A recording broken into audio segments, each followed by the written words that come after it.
हमारी दुनिया बोले के प्लेटफॉर्म से कोशिश होती है कि हेल्थ के हवाले से बात करें। हेल्थ रिलेटेड बहुत सारे टबूज़ हैं जिन पे हम बात नहीं करते।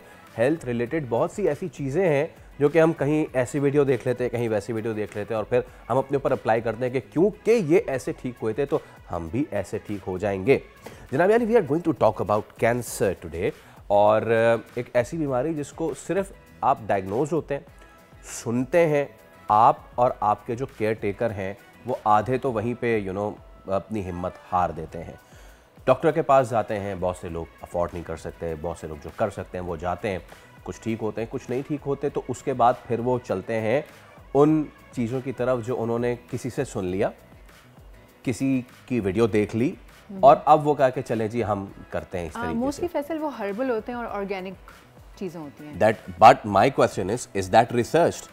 Is that research? प्रॉब्लम ये है। अब हाल ही में साबिक भारतीय क्रिकेटर थे नवजोत सिंह सिद्धू, उनकी वीडियो वायरल हो रही है। We don't support that. उन्होंने जो कही वो उनका एक्सपीरियंस है। वो फरमाते हैं कि उनकी बेगम थी, स्टेज 4 कैंसर थी, उनको शिकस्त दी और फिर वो एक पूरी लिस्ट बताते हैं कि सुबह उठ के मैंने ये किया और ये किया। उस तमाम तर चीज़ में जो सबसे इंपॉर्टेंट चीज़ वो ये नहीं थी कि उन्होंने नीम के पत्ती, तुलसी, लौकी, अनार और चुकंदर क्या कुछ किया। सबसे इंपॉर्टेंट चीज़ ये थी कि वो सुबह उठ के अपने आप को अपलिफ्ट कर रहे थे। Sidhu as a caretaker उन्होंने हार नहीं मानी, बल्कि वो अपनी पेशेंट के साथ लगे रहे। तो इसी सब पे हम जो है वो बात कर लेते हैं। ऑन्कोलॉजिस्ट डॉक्टर नायला जाहिद हमारे साथ, प्रोफेसर डॉक्टर नायला जाहिद हमारे साथ मौजूद हैं। अस्सलाम वालेकुम ma'am, thank you so much for your time. Thank you for inviting. Pleasure all ours. So today हम बात कर रहे हैं researched methodology of treating disease versus हमने यहाँ से सुन लिया, वहाँ से सुन लिया, इसकी वीडियो देख ली, उसको वीडियो देख ली, इसके अर्क निकाल के इसमें पी लो तो डेंगू ठीक हो जाता है, इसका फला करके इसका फला कर लो तो ये ठीक हो जाता है। बताइए कि ये चीज़ कितनी ठीक है या कितनी ख़तरनाक है? देखिए, सबसे इम्पॉर्टेंट बात पहले ये है कि कैंसर एक मोज़ी मर्ज़ है, हमें ये नहीं भूलना है। और हम जो ट्रीटमेंट मेडिसिन में कहते हैं, हम इसको कहते हैं एविडेंस बेस्ड मेडिसिन।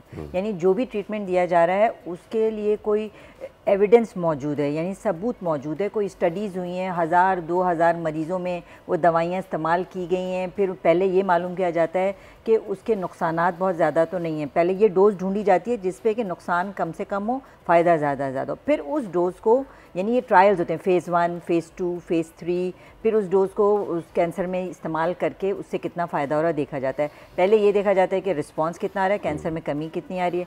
फिर देखते हैं कि कितने अरसे तक कैंसर को बढ़ने से रोक रहे हैं। फिर ये देखा जाता है कि ओवरऑल सर्वाइवल कितना बढ़ रहा है, 5 साल बाद कितने लोग जिंदा हैं। इतनी रिसर्च के बाद वो एक ट्रीटमेंट जो है वो एक्सेप्ट होता है। तो इसलिए पहली बात तो ये कहनी है कि उस ट्रीटमेंट को हमने नहीं छोड़ना है, उसको हमें डिले नहीं करना है। चाहे किसी भी स्टेज की बीमारी हो तो उसको हमें डॉक्टर के हिसाब से चलना है। दूसरी चीज़ जो है, जो साइड की चीज़ें होती हैं वो ज़ाहिर वो इम्पॉर्टेंट हैं। सबसे इम्पॉर्टेंट चीज़ जो है वो, क्योंकि एक आदमी बहुत डिप्रेस हो जाता है जब उसको कैंसर का पता चलता है, और जब डिप्रेशन होता है ना, बॉडी की इम्यूनिटी को डाउन कर देता है। आपको हर तरह के इन्फेक्शंस लग सकते हैं। साइकोलॉजी जो है ना, वो साइकोलॉजिकल बड़े इफेक्ट्स आ जाते हैं। एग्जैक्टली। तो वो फिर ना, तो उसकी वजह से क्या होता है, जो मेन ट्रीटमेंट होता है उसमें डिले आना शुरू हो जाता है। तो ये जो पॉजिटिव अप्रोच है ना, ये बहुत इंपॉर्टेंट है। तो पॉजिटिव थिंकिंग। दूसरा ये कि ज़ाहिर है अच्छी डाइट में अच्छी प्रोटीन्स वाली डाइट हो, और जो आपकी इम्यूनिटी बूस्ट करती हैं चीज़ें वो हों। इवन उसमें हमारी हल्दी भी शामिल है, which is an anti inflammatory agent. हल्दी, दूध वगैरह, ये इस तरह की चीज़ें is not proven by science, लेकिन this is a good diet जो कि आपके कैंसर के अलावा हर चीज़ में अच्छी है आपके लिए। तो एक अच्छी डाइट लेना ज़रूरी है। अच्छा, इससे पहले कि हम आगे बढ़ें, हम बोल ब्रेकिंग न्यूज़ पे लाइव हैं फेसबुक पेज पे। So if you have any question please ask.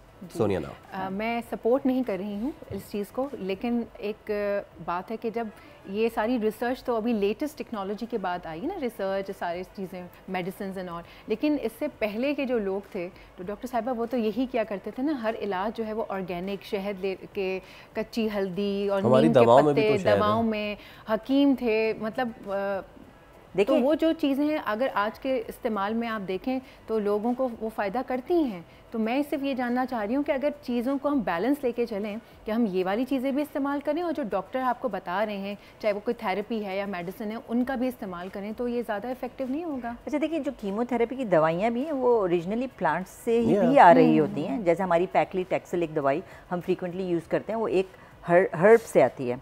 लेकिन अब आप उस हर्ब को इतना सारा इस्तेमाल करें या आप इतना सा इस्तेमाल करें तो आपको पता होना कि एग्जैक्ट किस डोज पे उसका फ़ायदा मैक्सिमम है और उसके साइड इफ़ेक्ट्स कम से कम हैं। तो ये चीज़ हमें साइंस से पता चलती है ना। जब हम 1000 मरीज़ों को एक दवा देते हैं, फिर हम देखते हैं कि उनमें कितनों को रिस्पांस आ रहा है, उससे हमें पता चलता है। तो सबसे जो ओल्डेस्ट कीमोथेरेपी दवाइयाँ हैं वो डॉक्सोरोबेसिन है, सिस्प्लैटिन है, ये तो 100 साल से चल रही हैं, ठीक है। फिर ये नई दवाइयाँ, अब लेटेस्ट जो चल रहा है वो टारगेटेड थेरेपी। ये जो दौर है ये मॉलिक्यूलर मेडिसिन का दौर है, यानी कि हम कैंसर के ऊपर मार्कर्स भेजते हैं, मॉलिक्यूलर स्टडी करते हैं। रेडियोथेरेपी नहीं, मेडिसिन ही हैं, लेकिन उसके अंदर फिर वो डिफरेंट म्यूटेशंस मिलते हैं, उनको टारगेट करने की दवाइयाँ मौजूद हैं। और उसकी वजह से लंग कैंसर जैसे मर्ज जिसमें लोग एक दफ़ा चौथी स्टेज की बीमारी होती थी तो 4 महीने से ज़्यादा नहीं जीते थे, अब सालों साल जी रहे हैं और वो एक क्रॉनिक बीमारी की तरह वो गोली खाते हैं अगर उनके अंदर वो म्यूटेशन होती है और वो माशाल्लाह अपना नॉर्मल ज़िंदगी गुजार रहे हैं। यही वो चीज़ है जिस पे हमें एड्रेस करना है। बहुत से लोग आम फैम जो घर में बैठे लोग हैं, खातीन है, देखो उसको 10 साल जी गई, हमारे वाले को देखो बेचारा 2 महीने सर्वाइव नहीं कर पाया। तो ये वाली जो इन्फॉर्मेशन और एजुकेट करना लोगों को बहुत ज़्यादा ज़रूरी है। और जाहिर सी बात है वो ये जो लकूना आता है अवेयरनेस का, इसी का फ़ायदा फिर झाड़ फूंक और बाकी लोग उठाते हैं ना। आपने बात की the diet and all, since उन लोगों को जिनको एक्सपीरियंस है इसका, I been through this, my father was diagnosed squamous cell, जबड़े का कैंसर, तो उसमें बहुत उनका रिमूव हुआ, खा नहीं सकते थे, फिर पाइप लगाना पड़ा एंड ऑल दैट। तो इसकी मैनेजमेंट जो है ना वो बड़ी मुश्किल है। कहा जाता है कि कीमोथेरेपी के दौरान, कैंसर की ट्रीटमेंट के दौरान मरीज़ का अपना बाहिम्मत होना बहुत ज़्यादा ज़रूरी है। Maybe I am going off topic या ऑफ ग्रिड, मैं जानना आपसे ये चाहूँगा, जब मरीज़ कीमोथेरेपी से जा रहा होता है उसी को पता होता है, जब कहते हैं कि हिम्मत बहुत करनी होती है, क्या मतलब होता है उसका, वो किन चीज़ों से गुजर रहा होता है? प्लीज़ हमें बताइए ताकि जो केयर टेकर्स हैं उनको भी पता चल सके कि आप तो हेल्दी हैं लेकिन जो आपका पेशेंट है वो किस चीज़ से गुजर रहा है। ऑब्वियसली कीमोथेरेपी का वर्ड सुनते ही मरीज़ भी बहुत ज़्यादा खौफज़दा होता है और उससे ज़्यादा उनकी फैमिली भी खौफज़दा होती है। तो पहला काम, सबसे बड़ी सपोर्ट जो होती है ना वो फैमिली से मिलती है। बहुत दफ़ा हम देखते हैं कि मरीज़ से ज़्यादा फैमिली डरी हुई है, तो जब फैमिली डरी हुई है तो मरीज़ को क्या सपोर्ट देगी। दूसरा ये कि कीमोथेरेपी के जो पहले साइड इफ़ेक्ट्स हुआ करते थे, मैं कहूँगी पिछले मिलेनियम में, बिफोर 2000, हम सबसे ज़्यादा बड़ा मसला मतली होती थी, इतनी ज़्यादा उल्टियाँ होती थी कि लोग कहते थे हम मर जाएंगे लेकिन हम ये नहीं कराएंगे। अब हमारे पास नई इतनी अच्छी दवाइयाँ आ गई हैं कि बराए नाम किसी को मतली उल्टी होती है। दूसरा, उसमें जो खून की कमी और इन्फेक्शन का रिस्क है वो भी एज के साथ बढ़ता है, तो उसमें भी डॉक्टर्स जो हैं वो मरीज़ की एज के लिहाज से डोज और सारी चीज़, तो वो भी अब बहुत कम हो गया है। तो इसलिए मेरा मशवरा तो ये है कि कीमोथेरेपी से डरना नहीं चाहिए। जब एक चीज़ आपको करानी है, जस्ट एक्सेप्ट इट और बी अ फाइटर। आइडियली हमारे पास साइकोलॉजिस्ट होने चाहिए जो इसमें पेशेंट्स को सपोर्ट करें, पेशेंट काउंसलर्स। लेकिन हम एक तो ये कि हमारे यहाँ एक मेंटालिटी है कि नहीं हम साइकेट्रिस्ट के पास नहीं जाएंगे, हम साइकोलॉजिस्ट के पास, हम पागल थोड़ी हैं। तो लेकिन वो अंदर ही अंदर मरीज़ खुद और उसका केयर गिवर भी बहुत सफ़र कर रहा होता है क्योंकि वो इतना स्ट्रेस अपने ऊपर ले रहे होते हैं। तो मेरा मशवरा ये है कि ज़रूर साइकोलॉजिस्ट वगैरह की भी जब हम एडवाइस करें तो ज़रूर लेना चाहिए। अच्छा, उरुसा का एक सवाल है फेसबुक पे, और वो ये कि अगर कोई शुगर पेशेंट है और उसको अगर कीमो के पास कीमो के लिए जाना है तो अब क्या किया जाए, वो किस और कहा जाता है कि कीमो जब करा रहे हैं तो आप जूसेस वगैरह का इस्तेमाल ज़्यादा करें, तो प्लीज़ बस्ट दिस मिथ के क्या करना चाहिए इसमें। और उसको थोड़ा सा अगर मैं ब्रॉड भी कर दूं, फ़र्ज़ कीजिए अगर एक पेशेंट है वो कीमो के लिए आ रहा है, उसको मल्टीपल दूसरी चीज़ें भी हो गई हैं, तो आप लोगों का वे ऑफ ट्रीटमेंट क्या है? पहले उसको सबसाइड करेंगे फिर कीमो करेंगे? कीमो करना लाजमी है, कैंसर सेल डेवलप हो रहे हैं, पहले कीमो करेंगे उसको सबसाइड करेंगे, क्या करेंगे? देखें, अगर मैंने कीमो शुरू कर दी और फ़ौरन बाद ही उसका डायबिटीज़ आउट ऑफ कंट्रोल हो गया है, कोई और बीमारी बढ़ गई और फिर ट्रीटमेंट रुक गया, तो फिर तो फ़ायदा नहीं है।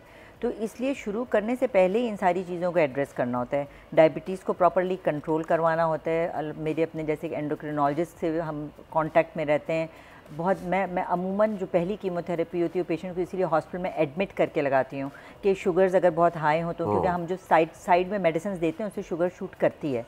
तो हमें जब पता एक चीज़ होनी है तो हमें अपने आप को प्रिपेयर करना उस चीज़ के लिए। इसी तरह कुछ लोगों को हेपेटाइटिस होता है, तो हेपेटाइटिस के साथ अगर हम कीमोथेरेपी देते हैं तो उनके लिवर एंजाइम्स ख़राब होते हैं। ट्रीटमेंट हम पहले ही उनको गैस्ट्रोएंटरोलॉजिस्ट के पास भेज के लिवर के पैरामीटर्स को सही करा के उनको अपने साथ रख के ट्रीटमेंट करते हैं। हमारे पास इवन डायलिसिस के पेशेंट्स भी होते हैं जिनकी कीमो हो रही थी, तो उनके लिए हमें ये नहीं कि हम उनको ट्रीट नहीं कर सकते, उन्हें भी हम ट्रीट करेंगे, क्योंकि अब तो इतने लोग डायलिसिस पे साल जीते हैं। तो हम फिर उनके नेफ्रोलॉजिस्ट से कोऑर्डिनेट करते हैं कि भाई ये वाली दवा देनी है, ये हम डायलिसिस से पहले दें या हम डायलिसिस के बाद दें। तो हम उनसे टाइमिंग सेट करके तो करते हैं। मतलब कोई भी चीज़ ऐसी नहीं है जो नामुमकिन हो, एवरीथिंग इज़ पॉसिबल। कोऑर्डिनेशन में रहते हैं, कोऑर्डिनेशन में करना होता है। पूरा बोर्ड बैठता है, बिल्कुल वो जगह मुख्तलिफ वार्ड्स का वो दौरा करते रहते हैं। एक सवाल और आया है कि कीमोथेरेपी जो है वो चल रही है, तो उसमें शुगर इनटेक हो सकता है कि नहीं लेना चाहिए, सही है या नहीं? अच्छा, ये मिथ है। कुछ इस पे एनेक्डोट्स हैं जिसमें लोगों ने कहा है कि शुगर जो है वो कैंसर के को बढ़ाता है, लेकिन ऐसी कोई भी चीज़ प्रूवन किसी स्टडी से नहीं है। और बेचारा मरीज़ पहले ही 10 चीज़ों से गुजर रहा है, हम उसको और वो कर दें कि उसकी शुगर बंद कर दें, तो आई डोंट एडवाइज़ दैट। मतलब they can take sweets, that is not a problem. ये जो है ये भी मिथ है कि जूसेस खूब ज़्यादा पीने चाहिए उससे ताकत आती है। जूसेस से कोई इतनी ताकत नहीं है। जूसेस में जो विटामिन्स हैं वो ऐसे भी विटामिन्स ले लें। और एक्चुअली क्या होता है, लॉट ऑफ टाइम्स पेशेंट्स जो एक दिन भर में 3 तरह के जूस पी रहे हैं, ABC जूस भी पी रहे हैं, कोकोनट वाटर भी पी रहे हैं, और फिर क्या होता है उनका पोटेशियम हाई हो जाता है। फिर वो हॉस्पिटल में पहुंचते हैं हाई पोटेशियम का, which is dangerous to the heart. तो इसलिए बहुत इन लोगों को हमें ये भी समझाना पड़ता है, भाई अगर आपको जूस लेना भी है, 1 गिलास जूस से ज़्यादा आपने नहीं पीना है, और अगर नहीं पियेंगे तो उससे आपको कोई नुकसान नहीं होगा। ज़्यादा इंपॉर्टेंट चीज़ है प्रोटीन रिच डाइट, क्योंकि आपकी बॉडी के अंदर इतना ब्रेक डाउन हो रहा होता है तो आपको प्रोटीन्स की ज़रूरत होती है। अच्छा, नकाश ये पूछते हैं कि कौन से वो फूड सोर्सेज हैं या कौन से खाने आजकल जिसकी वजह से कैंसर ज़्यादा होता है? देखिए, balance diet is very important. अब कुछ चीज़ें हैं जो डायरेक्टली रिलेटेड हैं कैंसर से, जैसे स्मोकिंग, सिगरेट स्मोकिंग तो बिल्कुल बड़ी एविडेंट है, बड़ी सीधी सी बात है, जिस पे बहुत सारे स्मोकर्स बुरा मान जाते हैं, कहते हैं मरना तो है ही एक दिन, तो आओ चलो। हाँ, but it makes you so miserable also ना। और फिर जो उसमें खर्चा होता है, फिर दूसरी इंपॉर्टेंट जो हमारे यहाँ मसला बना हुआ है वो है गुटखा, पान, तंबाकू नहीं छोड़ते लोग, दैट इज़ टेरेबल। तो तीसरी चीज़ जो है खाने पीने में अगर हम देखते हैं तो मेनली ये कि देखिए मोटापा जो है ना वो कैंसर के ख़तरे को बढ़ाता है, तो हमें अपनी डाइट मेंटेन करने की ज़रूरत है कि मोटापा नहीं हो। दूसरा ये बैलेंस डाइट बहुत इंपॉर्टेंट है, ख़ास तौर पे जो लोग हमारे, क्योंकि मीट ईटर्स बहुत ज़्यादा हैं, गोश्त का बहुत ज़्यादा इस्तेमाल जो इससे कोलन कैंसर का ख़तरा बहुत ज़्यादा होता है। और ऐसे लोग जो होते हैं सब्जियां बिल्कुल भी नहीं खा रहे होते हैं, तो आपको सैलड्स जो फाइबर होता है उसको खाने का हिस्सा बनाना बहुत ज़रूरी है ताकि आप कैंसर के ख़तरे को कम कर सकें। एक सवाल और आया है कि क्या गोश्त का ज़्यादा इस्तेमाल जो है वो कैंसर होने का सबब बन सकता है? If you can add up to this the fried items, the बाहर वाले खाने एंड ऑल। अच्छा, देखिए गोश्त का ज़्यादा इस्तेमाल, जैसे मैंने कहा कि लोग खाली गोश्त खा रहे होते हैं, हाँ। तो दैट इज़ बैड। अब बिल्कुल गोश्त छोड़ देना भी सही नहीं है, क्योंकि उससे कुछ आपको B12 वगैरह मिलता है। तो you have to have a balance diet. आपके खाने में गोश्त भी हो, आपके खाने में वेजिटेबल्स भी हो, सारी चीज़ें सैलड भी हो, सैलड भी is very important. Balance diet is very important. दूसरा जो आप पूछ रहे थे, the fried items, the deep fried things, you know fried items in general ही, एक तो उसके से मोटापा इतना होगा, तो फिर जाहिर सी बात है आपका बॉडी मास इंडेक्स जितना ज़्यादा होगा आपको मुख्तलिफ कैंसर्स का, स्पेशली ब्रेस्ट कैंसर का ख़तरा ज़्यादा होगा। तो इस वजह से आपको वेट मेंटेन करना बहुत ज़रूरी है। दूसरी चीज़ जो बाहर के खाने हैं उसमें, क्योंकि हमें नहीं मालूम हमारे यहाँ क्वालिटी कंट्रोल कितना अच्छा है, हमें नहीं मालूम वो तेल कितनी मरतबा फ्राई हो रहा है, कितनी मरतबा फ्राई हो चुका है। उसके अलावा जो भी उसमें हमारे यहाँ जो मसाले इस्तेमाल हो रहे हैं उनकी एक्सपायरी हुई है कि नहीं हुई है, यू नो। तो ये सारी चीज़ों को देखना बहुत मुश्किल है। इसलिए मैं तो यही कहती हूँ कि ना बाहर का खाना इतना फ्रीक्वेंट होना नहीं चाहिए, जो कि हमारे यहाँ बहुत ज़्यादा है, और I mean it really needs to be checked on. हाँ, वैसे डॉक्टर साहबा एक चीज़ जिसके ऊपर मैं चाहूँगी आप ज़रूर बात करें कि खुदा न ख्वास्ता किसी को भी डायग्नोस हो गया, ठीक है, वो जो एक्सेप्टेंस दिलानी होती है ना जिसको हुआ है वो और घर वालों को भी, वो जो एक पैनिक और क्योस हो जाता है, तो वो जो एक्सेप्टेंस है वो किस तरह से दिलाएं, और जिन्होंने सुन लिया है कि चले अब ये हो गया है, तो फाइटर मोड में कैसे आए। वो एकदम से जो मोरल डाउन होता है ना, तो उससे क्या है, साइकोलॉजिकल इम्पैक्ट जो आता है वो ओवरऑल सारी फैमिली के ऊपर आता है कि पता नहीं क्या हो गया। तो वो मोरल कैसे हाई करें, मोटिवेशन कैसे दें, और ख़ुद भी घर वाले कैसे मोटिवेटेड रहें, क्या ऐसी एक्टिविटीज़ करें, क्या ऐसी बातें हों, क्या ऐसा माहौल घर का बनाया जाए कि इस चीज़ को सही किया जा सके, और मरीज़ भी जल्द से जल्द ऐसे माहौल में ठीक होगा। अच्छा देखिए, पहले तो ये कि अगर 3rd स्टेज तक का कैंसर है तो उसमें क्योर के चांसेस होते हैं, तो उसमें तो हम जो भी ट्रीटमेंट्स होता है हमारी मैक्सिमम कोशिश ये होती है ना कि उसको पूरी तरह किया जाए, क्योंकि क्योर किया जाए। 4th स्टेज जो है ना, उसमें मरीज़ जो है और उनकी फैमिली हमें उन्हें बताना भी है कि भाई ये this is not something curable. तो I think the important thing in that case is के ना हमें फोकस करना है क्वालिटी ऑफ लाइफ पे। और उसमें अगर ऐड कर लें कि 3rd तक पहुंचने से पहले अगर हम नॉर्मल अपने रूटीन्स चेकअप रखें, राइट, रिस्क फैक्टर्स को कम कर लें, जल्दी डायग्नोज कोई चीज़ देखें उसमें जल्दी डॉक्टर से रुजू कर लें, ताकि उसका जो कॉमन कैंसर्स हैं उसके स्क्रीनिंग टेस्ट मौजूद हैं। इवन लियाकत हॉस्पिटल में मैंने अपनी एक screening clinic every Thursday start की है, जिसमें क्योंकि हेपेटाइटिस जिन लोगों को होता है ना उनमें लिवर कैंसर होने का ख़तरा है, फैमिली हिस्ट्री जिनमें कोलन कैंसर की, तो इन सारे लोगों की ना स्क्रीनिंग पहले ही हो जाए तो जल्दी पता चल जाए। ठीक है डॉक्टर साहब, we would have love to talk more about this but since we have not enough time. Thank you so much, आपसे बहुत अच्छी गुफ्तगू रही, सवालात भी है, so people want to see this, उनको हेल्थ का चले। फाइनली ये तो है कि लोग अपनी सेहत के बारे में बात कर रहे हैं। सब्सक्राइब करें और बेल दबाएं ताकि कोई खबर रह न जाए।